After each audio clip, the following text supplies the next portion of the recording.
So I'm very excited to be working officially now. Officially, this is my official vlog. We are doing Camp Nano / End of Play, and I am going to write draft 2 of Café con Leche.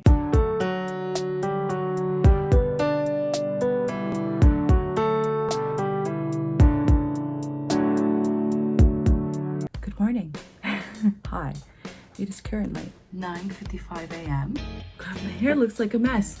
I have an interview with Kate for her podcast, Making Money, Making Art, in like 4 minutes. I'm gonna probably try and steal a couple of cheeses. Yeah, so I'll see you at the end of that interview where we talk about money. Money. No. Yeah. Bonjour! Hello, can you hear me? Yes. Oh, wonderful.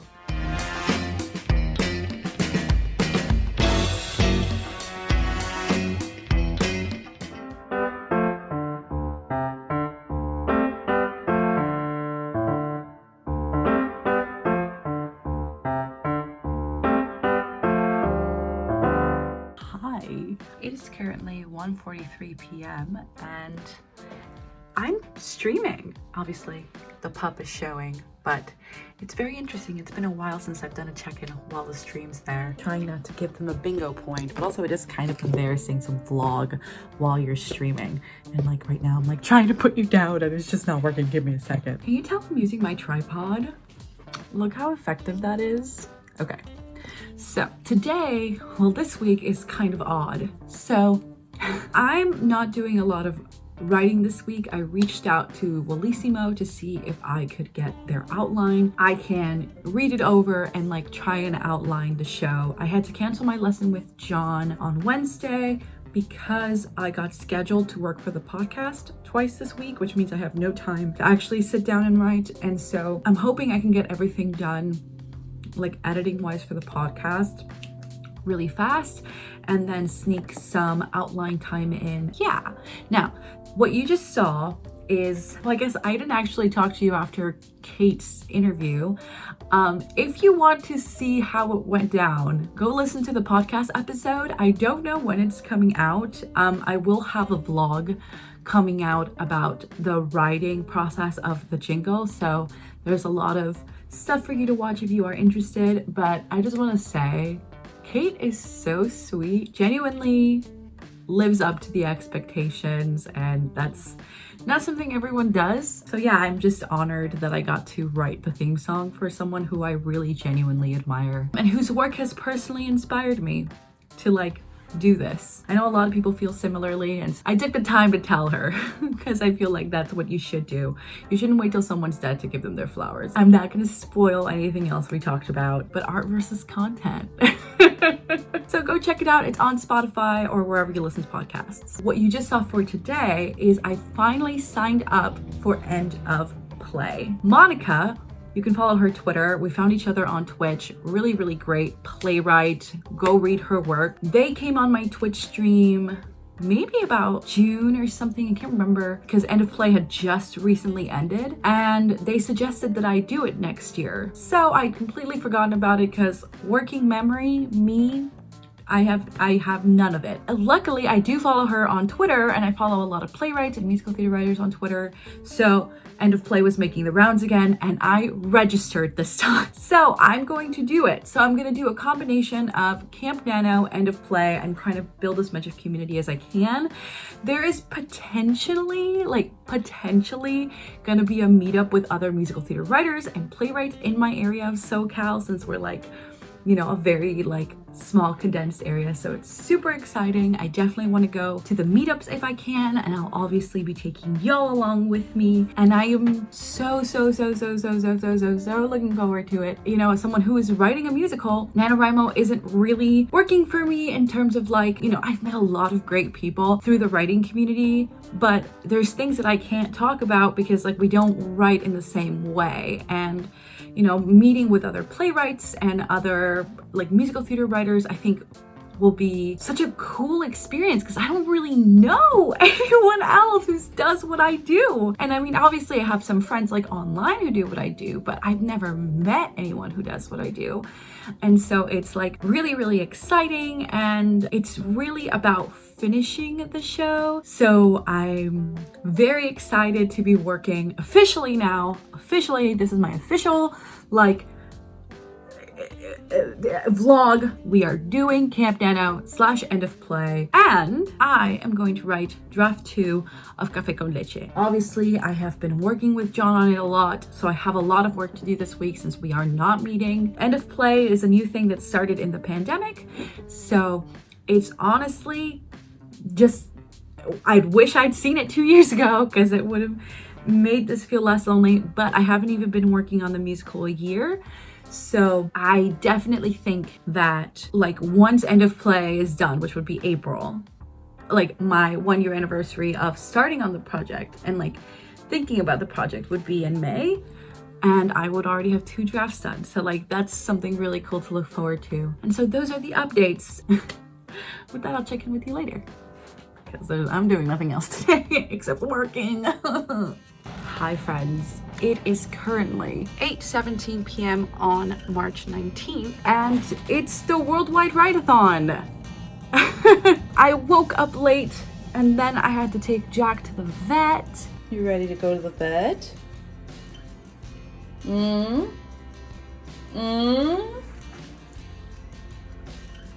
Lily, you're a cute little boy, so cute.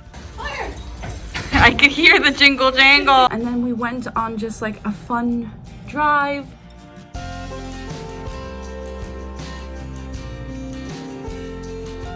Got groceries, just all the stuff that you need to do on a weekend. And now I'm here. I wanted to be way more active, so I'm gonna pop up for a couple more streams, or pop up to my first streams now. I know it's also going on tomorrow, but I don't know if tomorrow is the end of the vlog. Plus I've missed so much catching up with you.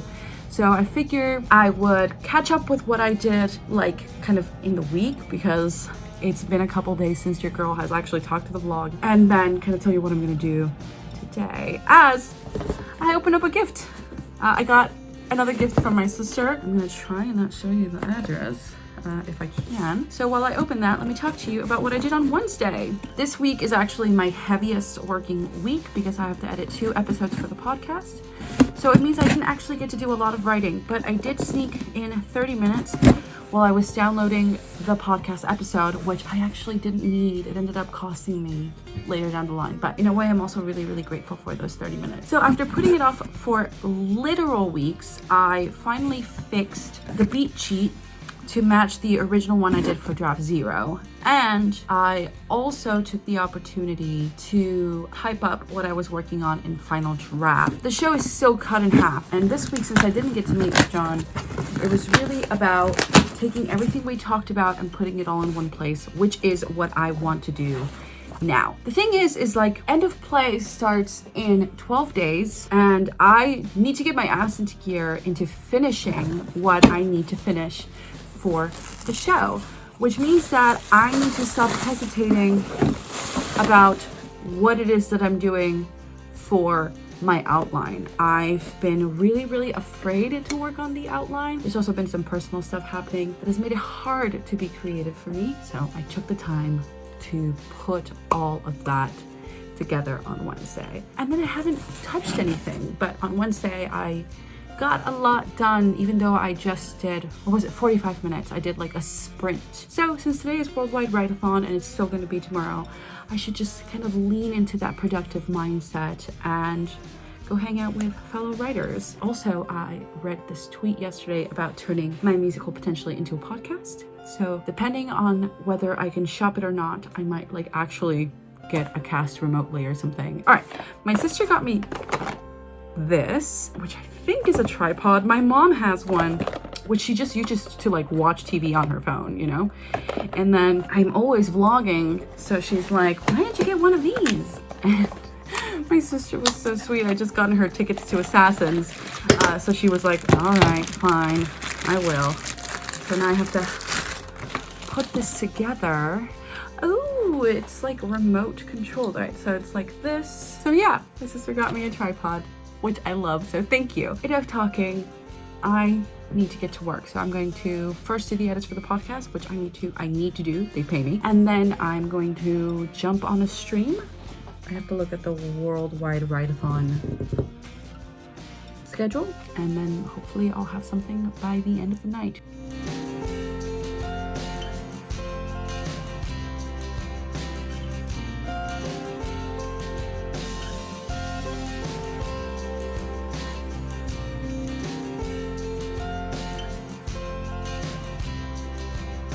It is currently 11:36 p.m.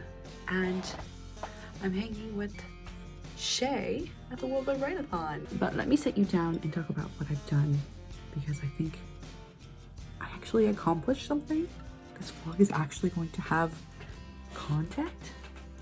Unbelievable. Okay, so first thing is, now that I have the version of the script from the previous outline, I am essentially, I feel like a vulture, and vulturing scenes from this version and putting them into this new outline that I'm making here. The point of this outline is to include everything that I talked about earlier about the Bellissimo outline process that we walked through on Discord. She's very sweet. So include new scene, general atmosphere, characters included, and then for me, the songs that are going to be in the scene and kind of a summary of the major beats that happen. So I'm allowed 7 scenes, which in short are like 7 locations, as I know I've thoroughly talked about before. Currently, I am in scene 3, song 4 right now. I'm left with 4 locations. A lot of it is obviously going to be happening at the Busy Bean, which is the name of the coffee shop. It's not Café con Leche yet, right? That's like the glow up of the Busy Bean. If you've been watching my vlogs from the beginning, you know this name, but if you haven't,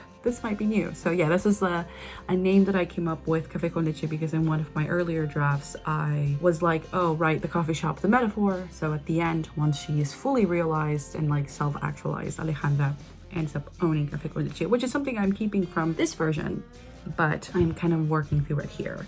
So I Googled how many cups of coffee Alejandra would need to sell a day. 200 cups is kind of the average, even on the lower end, especially for a place like the Valley. I need to find a way to kind of include that into the opening number, 200 cups, maybe have her coming, walking by Big Coffee. I don't know exactly how it's going to play out. But the opening scene has both song 1 and song 2, which is the opening song, and then the I Want song, where we learn about like her actual desire. I still feel, and this is a note that I've been struggling with for almost a year, that I still don't know what the stakes are for Alejandra. It's still, everything is very vague sauce right now. Does she do it for her dad? Does she do it for herself? I like the idea that she's doing this for her dad, but like, what does that mean exactly? Like, did he give her the nickname the Busy Bean? Was it like his favorite drink that she makes? I don't know exactly kind of how to tie that together, but I think the dad really does play a central role in this version, and I'm thinking of actually, again, bringing Julio back. I don't know yet, but I think that'll give her like a really good motivator. Like, it's not just the fact that she isn't a doctor, it's the fact that her dad's dead and he's the one who left her with the money to do it, and so she's going to fulfill her dream and do that and succeed in his eyes. I do want to talk about a major breakthrough I had in scene 3, song 4, which is what I'm titling Dreams and Debts. Now, if you've been watching the vlog, you know that Dreams and Debts was actually the song that Nick sings to Alejandra when he's presenting the proposal by Big Coffee. Like, you have dreams and debts, take this to pay for it. I love the song title so much that I wanted to, again, I'm vulturing it, kind of salvaging it from the previous version of the show.